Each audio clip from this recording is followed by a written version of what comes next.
Welcome to the literary corner. तो आज के इस वीडियो में हम इंग्लिश लिटरेचर की एक बहुत ही इम्पॉर्टेंट क्रिटिकल पोएम को डिस्कस करने वाले हैं, an essay on criticism by Alexander Pope. ये topic KVS, NVS, TGT, PGT और नेट एग्ज़ाम के लिए काफ़ी इम्पॉर्टेंट है, इसलिए आप वीडियो को एंड तक ज़रूर देखिएगा।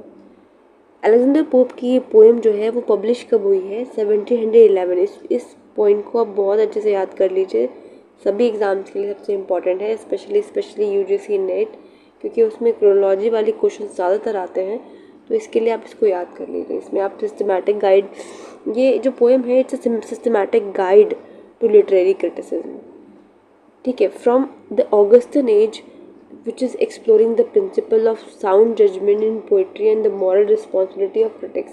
इस पोएम में हम ऑगस्टन एज में जितने भी लिटरेरी क्रिटिसिज्म रहे हैं उसमें उसका सिस्टमैटिक गाइड क्या है, उसके अलावा हम उसको इसमें एक्सप्लोर करने वाले हैं ऐसे प्रिंसिपल को, ऐसे साउंड जजमेंट प्रिंसिपल को जो पोएट्री के लिए हैं या मॉरल रिस्पॉन्सिबिलिटीज़ के लिए हैं किसी भी क्रिटिक के, ठीक है। इस चीज़ को मैं और एलेबोरेट करूँगी अगली स्लाइड में। चलिए देखते हैं। Introduction to Pope's masterpiece. देखिए, मैं जो भी पोएम्स आपको करवा रही हूँ, मतलब जो भी वर्क करवा रही हूँ अलेक्जेंडर पोप के, वो बहुत इंपॉर्टेंट है, उनके मास्टरपीस है, ठीक है। तो इसको आप अच्छे से देख लीजिएगा। अगर आपको वीडियो समझना है तो आप एक बार वापस से देख लीजिएगा, और जितनी भी ये PDF हैं वो मैं अपलोड कर दूँगी हमारे टेलीग्राम चैनल पे, उस पर जाके आप चेक कर सकते हैं, ठीक है। एन एसे ऑन क्रिटिसिज्म 1711 में पब्लिश हुई थी। जब पोप ने ये पोएम लिखी थी तब उनकी एज मात्र 21 साल थी, वो 21 साल के थे, जो कि अपने आप में एक रिमार्केबल बात है। मतलब 21 ईयर में तो हमारा स्कूल कॉलेज ही कंप्लीट नहीं हो पाता, या हम डिसाइड नहीं कर पाते कि हमें बनना क्या है, तब तक जो है पोप जो थे वो ये पोएम लिख चुके थे। एक्चुअली पोएम नहीं है ये, एक आप कह सकते हो जो आइडियाज़ हैं, जो पोइट्री से रिलेटेड जो क्रिटिसिज्म है पोइट्री को लेकर, ये वो है। लेकिन पोप ने क्या किया है, इस पूरे वर्क को जो है, इस पूरे, जैसे इसका नाम आ रहा है ऐसे, तो ये एक ऐसे नहीं है एक्चुअली, ये एक पोएम की फॉर्म में है, एक पोइट्री की फॉर्म में है। क्योंकि हमारे जो अलेक्जेंडर पोप है उनको पोएम लिखना बहुत पसंद था, तो उन्होंने ऐसे को भी जो है एक पोएम के रिदमिकल पैटर्न में लिखा है।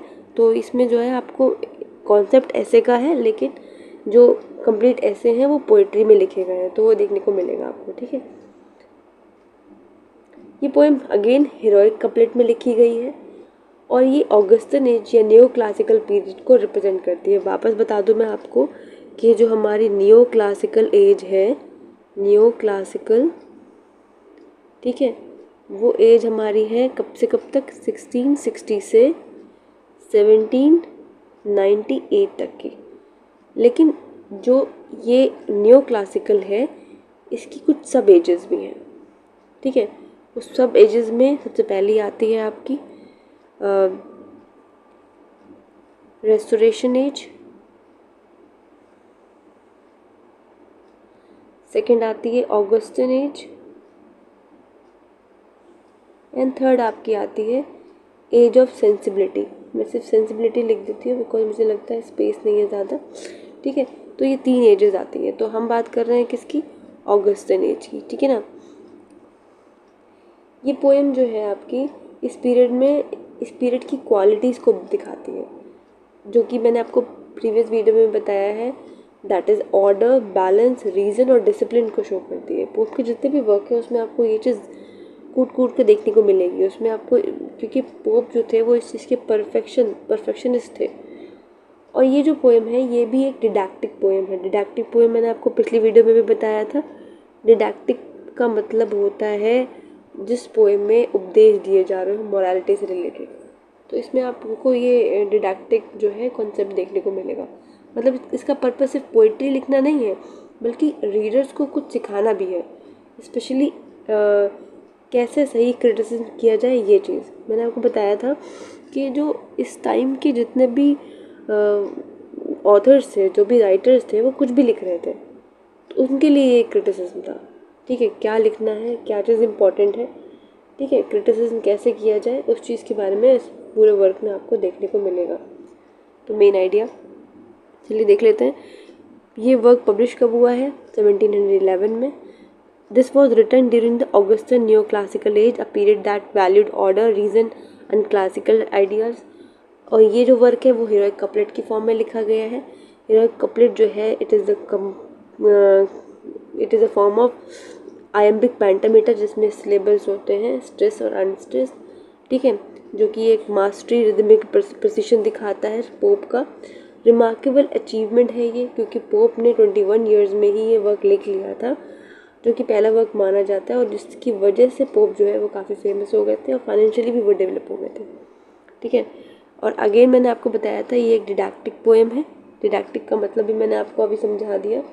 इसका मतलब है कि कुछ भी नहीं लिखना है, ठीक है। ये लोगों को, रीडर्स को सिखाता है कि स्पेशली कैसे सही क्रिटिसिज्म किया जाए। एक उपदेश दे रहा है। डिडैक्टिक सारे वर्क जितने भी होते हैं वो सिर्फ एक उपदेश देते हैं, एक मॉरल लेसन देते हैं कि हमें किसी काम को कैसे करना है, ठीक है।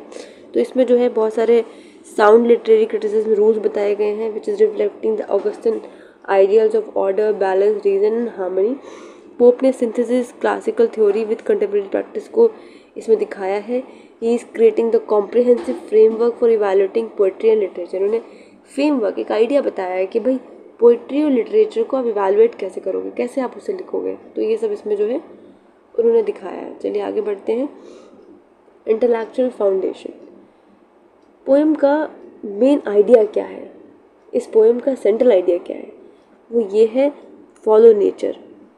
Although in this poem doesn't belongs to the age of romantic age, क्योंकि उसमें हमें नेचर देखने को मिलता है, लेकिन ये जो पोएम है वो एक्चुअली क्या शो कर रही है? फॉलो नेचर, नेचर को फॉलो करने की करें।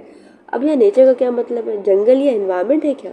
नहीं नहीं नहीं, या नेचर का मतलब है यूनिवर्सल ट्रुथ।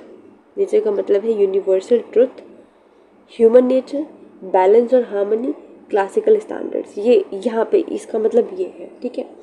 तो पोप कहते हैं कि अगर किसी को अच्छा राइटर या क्रिटिक बनना है तो उसे नेचर को फॉलो करना पड़ेगा।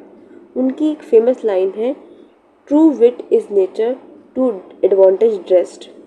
टू विट, ठीक है, ये आपको अभी आगे देखने को मिलेगी। इसका मतलब ये हुआ कि असली टैलेंट वही है जो यूनिवर्सल ट्रुथ को ब्यूटीफुल तरीके से प्रेजेंट करे। यूनिवर्सल ट्रुथ को ब्यूटीफुल तरीके से प्रेजेंट करे, तो ये मतलब है। मैं यहाँ पे कोट मेंशन कर देती हूँ, आई थिंक आगे होना चाहिए। True wit is nature, true wit is nature to advantage dressed. Space नहीं है इसलिए मैं टेक्स्ट के ऊपर ही लिख रही हूँ। तो ये टेक्स्ट है और इसका मतलब क्या है? यूनिवर्सल ट्रुथ को ब्यूटीफुल तरीके से प्रेजेंट करें, ठीक है ना। क्लासिकल इन्फ्लुएंस क्या था इस वर्क का? तो ये तो मतलब बेसिक आइडिया था। इंटेलेक्चुअल फाउंडेशन यानी कि कहाँ से ये इसकी नींव पड़ी। तो जो क्लासिकल इन्फ्लुएंस रहा है उसकी उसी चीज़ को जो है उसकी फाउंडेशन बनाई गई। तो उसमें कौन कौन आते हैं? उसमें कुछ एंशिएंट मास्टर्स आते हैं। एंशिएंट मास्टर्स में कौन कौन है? Aristotle, Horace, Longinus. इनको पढ़कर ही पोप ने जो है ये ब्यूटीफुल पोएम, ये ब्यूटीफुल वर्क डेवलप किया। तो एरिस्टोटल जो है वो कौन थे? हॉरेस कौन थे? लॉन्गिनस कौन थे? तो चलिए इनके बारे में जान लेते हैं। एरिस्टोटल वो थे जो जिन्होंने प्रोवाइड किया है foundation for understanding poetry, poetic form of understanding poetry from the dramatic structure through his poetics. तो आपको याद होगा, अगर आपको अरिस्टोटल याद है तो आपको उनका एक बहुत ही इंपॉर्टेंट वर्क जो है पोएटिक्स वो याद होगा। अब मैं इसके बारे में बहुत एक्सप्लेन नहीं करूँगी। आई एम श्योर अगर आप इंग्लिश लिटरेचर से बिलोंग करते हैं तो आपको ये वर्क तो 100% याद होगा। फिर आता है आपके second master of ancient, that is Horace. Offered practical advice, उनकी जो प्रैक्टिकल एडवाइस है on composition and the role of the poet in society through the art of poetry. जो इनका वर्क है आर्ट ऑफ पोएट्री, जिसमें उन्होंने society का role बताया है, प्रैक्टिकल एडवाइस बताई है, उस प्रैक्टिकल एडवाइस की जो कंपोजिशन है उसको बताया है। एंड नेक्स्ट आते हैं आपके लॉन्गिनस, जो एक्सप्लोर करते हैं concept of Sublime writing and emotional power of literature, ठीक है। ये तीनों राइटर को पढ़कर जो है पोप बहुत इन्फ्लुएंस हुए थे और उस क्लासिकल कॉन्सेप्ट को इन्होंने वहाँ से लेकर अपने वर्क में यूज़ किया है। पोप का मानना था कि एंशियंट राइटर्स ने नेचर को सबसे अच्छी तरह समझा था, इसलिए मॉडर्न क्रिटिक्स को उनसे सीखना चाहिए। तो इसलिए जो है पोप ने ये शो किया है। Classical inspiration, pope draws extensively from ancient critics whose wisdom is considered timeless and universal। उनका मानता था उनकी विजडम जो है वो टाइमलेस है और यूनिवर्सल है। उन्हीं से जो है ये आइडियाज़ जो है वो ड्रू किए हैं, यानी कि उनसे लेकर आए हैं वो। और जैसे कि मैंने आपसे कहा कि पोप बिलीव करते थे that ancient writer best understood nature. सबसे ज़्यादा अच्छे समझने वाले, नेचर को समझने वाले जो राइटर्स हैं वो हमारे क्लासिकल और एंशियंट राइटर्स हैं। तो जिसमें वो यूनिवर्सल ट्रुथ को गवर्न कैसे करना है ह्यूमन एक्सपीरियंस पर एंड आर्टिस्टिक क्रिएशन को, तो वो अच्छे से दिखाया उन्होंने, इसीलिए उन्होंने कैरी आउट करके अपने वर्क में उनके कॉन्सेप्ट को यूज़ किया है। ठीक है ना, चलिए आगे बढ़ते हैं। The central principal that means follow nature. मैंने आपको बिगनिंग में बताया कि इस पोएम का जो मेन थीम है वो क्या है, फॉलो नेचर, जिसमें यूनिवर्सल ट्रूथ को फॉलो करना है, ऑर्डर एंड हार्मनी को फॉलो करना है, ह्यूमन नेचर को फॉलो करना है, क्लासिकल स्टैंडर्ड को फॉलो करना है, right. Again I am telling you, nature doesn't means the jungle, the trees, the plant, the flowers, the rivers, no. Here the nature means central principle क्या है इसका, nature का मतलब वो universal nature truth, universal truth, जो nature का universal truth है उसको लिया है, जिसका मतलब है the fundamental laws governing human nature and artistic expression that transcend time and culture. मतलब जो फंडामेंटल लॉज है नेचर के और जो आर्टिस्टिक एक्सप्रेशन है, जो टाइम और कल्चर मतलब टाइमलेस है, आप कह सकते हो उतने टाइम से जो है हम उनको ही फॉलो करते आ रहे हैं, उस चीज़ को बोला है इन्होंने यूनिवर्सल ट्रुथ, क्योंकि उनको चेंज नहीं किया जा सकता। Again the order and harmony, the structure, the balance principle that create coherence and aesthetic pleasure in literature, उस चीज़ को बोला है ऑर्डर एंड हार्मनी। मतलब ऐसे स्ट्रक्चर, ऐसे balance principle, human nature, understanding the essential characteristics and emotions that defines human experiences. ठीक है, human nature को भी इन्होंने जो है फॉलो नेचर में कंक्लूड किया है, which is essential characteristics and emotion that defines human experiences, जो human experiences को define करता है। Classical standards क्या है, the tested principle derived from studying work that have stood the test of time। ऐसे standards जिन पे principles को test किया गया है और अभी भी वो अपने मतलब वैसे की वैसे ही खड़े हैं, वैसे ही आपको मिलेंगे जैसे वो टेस्ट करने के बाद थे। आगे देखते हैं, चलिए। Now let's talk about the structure of poem. तो ये पोएम 3 पार्ट्स में डिवाइडेड है। Part 1 rules for critics. ठीक है, रूल्स फॉर क्रिटिक्स यहाँ पे हम देख रहे हैं स्ट्रक्चर ऑफ पोएम में। रूल्स फॉर क्रिटिक्स पार्ट 1 है हमारा, जिसमें हम बात कर, इस पार्ट में हम पोप बताते हैं कि एक अच्छा क्रिटिक कैसा होना चाहिए। सबसे पहले फॉलो नेचर, नेचर को फॉलो करो। फिर है क्लासिकल राइटर को स्टडी करो। फिर पुअर वर्क को समझो, सिर्फ छोटे फॉल्ट्स मत देखो। ठीक है, अंडरस्टैंड द होल पार्ट। विट और जजमेंट को बैलेंस रखो, मतलब बैलेंस करो जो भी विट है और जजमेंट है। ठीक है, यह एक इम्पॉर्टेंट कॉन्सेप्ट है। विट मतलब इमेजिनेशन और जजमेंट मतलब रीज़न। ठीक है, विट का मतलब है इमेजिनेशन और जजमेंट का मतलब है रीज़न, तो दोनों का बैलेंस बहुत ज़रूरी है। तो ये चीज़ जो है पोप ने अपने इस वर्क में दिखाई है। ठीक है, अगेन मैं आपको रिपीट करवा दूँ, फॉलो नेचर, इसका मतलब है ground all criticism in universal principle rather than personal preferences. सारे ही मतलब जो जितने भी क्रिटिसिज्म हैं, सारे यूनिवर्सल प्रिंसिपल्स हैं, उनको आप देखो। स्टडी क्लासिकल राइटर, जितने भी क्लासिकल राइटर्स हैं। Learn all the authorities who have mastered the principle of literary art, उनको लर्न करो, उनको पढ़ो। अंडरस्टैंड द होल पार्ट, मतलब अंडरस्टैंड द होल का मतलब है एग्जामाइन कंप्लीट वर्क। छोटे से पार्ट को मत देखो, बल्कि जो बड़े लेवल पे जजमेंट है, जजमेंट ऑन इंडिविजुअल पार्ट जो है उसको देखो। बैलेंस एंड विट मैंने आपको पहले ही बता दिया है। प्राइमरी फॉल्ट क्या है, प्राइड एंड सुपरफिशियल लर्निंग, जिसमें पोप आइडेंटिफाई करते हैं कि एक्सेसिव प्राइड, इनएडिक्वेट नॉलेज, यानी कि बहुत ही इनएडिक्वेट नॉलेज की वजह से as the fundamental error plague in modern critics. तो ये जो है उनके जितने भी मॉडर्न क्रिटिक्स हैं उनमें ये फॉल्ट देखने को मिलता है। आगे बढ़ते हैं, चलिए। स्ट्रक्चर ऑफ पोएम पार्ट 2, जिसमें कॉजेज ऑफ क्रिटिकल एरर्स बताए उन्होंने। इस पार्ट में पोप बताते हैं कि क्रिटिक्स गलती क्यों करते हैं, मेन रीज़न क्या है। तो मेन रीज़न क्या है उनका? Lack of true taste, pride and envy, personal bias, half knowledge. ठीक है, यहाँ उनकी सबसे फेमस लाइन आती है, a little learning is dangerous thing, a little learning is dangerous thing, drink deep और taste not the Pierian spring. ठीक है, इसका मतलब होता है कि नॉलेज इनकम्प्लीट है तो जजमेंट गलत ही होगा। ठीक है, आपको क्या करना है? ड्रिंक डीप यानी कि बहुत गहरा, यहाँ पे पीने का मतलब है, ड्रिंक का मतलब है एक्वायर करना पड़ेगा, और taste not the Pierian spring, जो पायरेट जो नॉलेज का स्प्रिंग है उसको आपको सिर्फ टेस्ट नहीं करना है, आपको उसमें उसको डीप ड्रिंक करना है।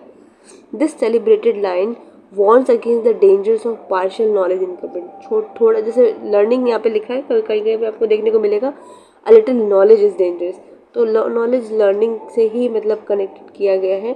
तो मतलब बोलते नहीं, कम ज्ञान थोड़ा ज्ञान जो है वो बहुत ही खतरनाक, बहुत डेंजरस होता है, तो समथिंग लाइक दैट। ठीक है, डेंजरस का साइन भी यहाँ बना हुआ है। चलिए आगे बढ़ते हैं। Structure of poem part 3, qualities of good critics. Final part में पोप बताते हैं कि आइडियल क्रिटिक का कैरेक्टर कैसा होना चाहिए, एक अच्छे क्रिटिक में क्या क्या होना चाहिए। ठीक है, obviously moral integrity, humility, politeness, balance judgement, ये सब चीज़ें जो है एक अच्छे क्रिटिक्स में होने चाहिए। और इसी कॉन्टेक्स्ट में उनकी एक और फेमस लाइन है, to err is human to forgive divine, to err is human to forgive divine. इसका क्या मतलब है? मतलब गलती करना इंसान का नेचर है, लेकिन माफ़ करना एक हायर क्वालिटी है। ठीक है, ये चीज़ उन्होंने दिखाई है इसमें। आगे देखते हैं। इम्पॉर्टेंट थीम एंड स्टाइल, इनकी कुछ बहुत ही इम्पॉर्टेंट कोट्स हैं और थीम्स हैं, वो हम इसमें देखते हैं। इम्पॉर्टेंट थीम में नेचर एज स्टैंडर्ड, यहाँ पे इन्होंने दिखाया है nature as the literary standard, importance of classical models, balance between wit and judgement, moral responsibility in criticism, pride as the root of error, harmony between rules and genius. ठीक है, ये इसको समझ लीजिए, याद कर लीजिए, बहुत रटने की ज़रूरत नहीं है। और स्टाइलिश फीचर्स क्या है? हीरोइक कपलेट यूज़ किया है throughout the poem, epigrammatic memorable lines use की हैं, सटारिकल टोन यूज़ की है। ठीक है, आगे देख लेते हैं।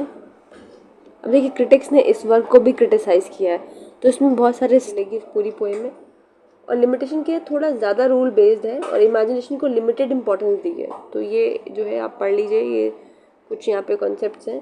लेकिन फिर भी ये पोएम इंग्लिश लिटरेरी क्रिटिसिज्म की फाउंडेशन मानी जाती है। इसके सभी कोट्स, सभी इंपॉर्टेंट लाइन्स जो हैं वो अप्लाई होती है। ये सिर्फ कंपैरिजन के लिए नहीं है, बल्कि ये अप्लाई होती है बाकी के सारे जो अपकमिंग राइटर्स हैं उनके वर्क्स में। तो बस इस पोएम की चलिए कंक्लूजन की ओर बढ़ते हैं। तो ओवरऑल अगर समरी करें तो N essay on criticism human हमें ये सिखाती है कि क्रिटिसिज्म सिर्फ फॉल्ट फाइंडिंग नहीं है, नॉलेज के साथ ह्यूमिलिटी भी ज़रूरी है। लिटरेचर को यूनिवर्सल ट्रुथ के बेस पर जज नहीं करना चाहिए। ये पोएम आज भी एग्ज़ाम्स के लिए और लिटरेरी अंडरस्टैंडिंग के लिए क्वालिटी इंपॉर्टेंट है, तो आप इसको जो है अच्छे से देख लीजिएगा, वापस इस वीडियो को देख लीजिएगा, और जो भी मैंने की कॉन्सेप्ट लिखे हैं वो सारे एक बार अच्छे से समझ लीजिएगा, क्योंकि सारे ही बहुत इंपॉर्टेंट हैं। ठीक है, तो thank you so much for watching and be with us, क्योंकि हम इस तरह की और भी वीडियोस लेकर आने वाले हैं जो कि अलेक्जेंडर पोप के वर्क से रिलेटेड है। अलेक्जेंडर पोप ही नहीं, और जो राइटर्स हैं इस KVS NVS एग्ज़ाम्स के रिलेटेड, जितने भी और राइटर्स हैं उन सब की वीडियोज़ मैं लेकर आऊँगी। तो thank you so much for today, bye bye.